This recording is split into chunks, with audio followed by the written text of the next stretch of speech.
Et bonjour tout le monde, bienvenue à la chaîne 5, 6, 7, 8 On Danse. Si c'est la première fois que vous consultez cette chaîne, alors le but de cette capsule vidéo, c'est tout simplement pour rappeler à tous les abonnés de la chaîne de 3 conseils fondamentaux qu'on souhaiterait retrouver chez les danseurs de danse en ligne.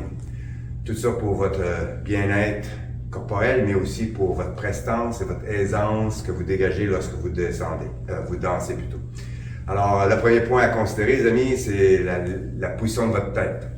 Ce qu'on voit souvent, c'est que quand les gens sont en mode d'apprentissage, ils sont concentrés, ils tombent dans leur bulle, fait que la tête est baissée. Puis si tu fais ça pendant 1 heure de temps pour apprendre, puis danser avec la tête en bas, tu crées beaucoup de stress sur la nuque parce que votre crâne, le poids de votre crâne occupe 2% du poids total de vos os dans votre corps. Alors, c'est pour ça qu'il faut prendre conscience de ça. Alors, on redresse la nuque, on regarde à l'horizon, puis on se sert de sa vision pour balayer son espace lors des différents déplacements. Le deuxième point, c'est l'utilisation des avant-bras. On veut meubler son espace de danse avec son corps. Alors, on fléchit les coudes, on place les avant-bras à hauteur de la taille, puis notre démarche naturelle au niveau du bassin, des genoux, des chevilles vont faire en sorte que vos bras vont suivre votre rotation naturelle du bassin avec les genoux et les chevilles. Okay? Troisième point, c'est l'utilisation des pieds, des genoux et des chevilles pour agir en mode amortisseur. Alors, vous soulevez légèrement vos talons du sol, vous répartissez de façon homogène votre poids sur vos 2 plantes de pied, incluant les 10 orteils. Ne sous-estimez pas les gros orteils, les amis, ils sont super importants.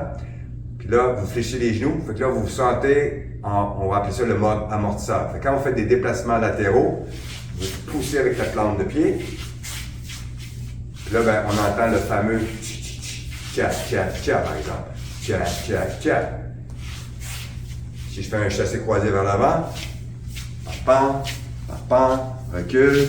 Là, c'est ma plante de pied et mes orteils qui me stabilisent, incluant mes chevilles et mes genoux, qui sont le mode amortisseur.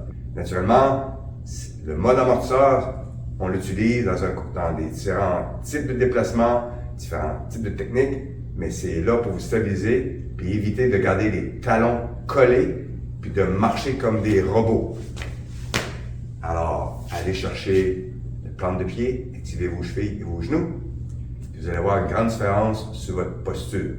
Alors, permettez-moi de faire un dernier rappel, la position de la tête, balayez votre espace avec votre vision, prenez conscience de votre posture, meublez votre espace avec vos avant-bras à hauteur de la taille, soyez naturel, puis allez chercher vos chevilles, plantes de pied, orteils et genoux lorsque vous avez besoin du mode amortisseur, dépendant du déplacement qui est exigé par la.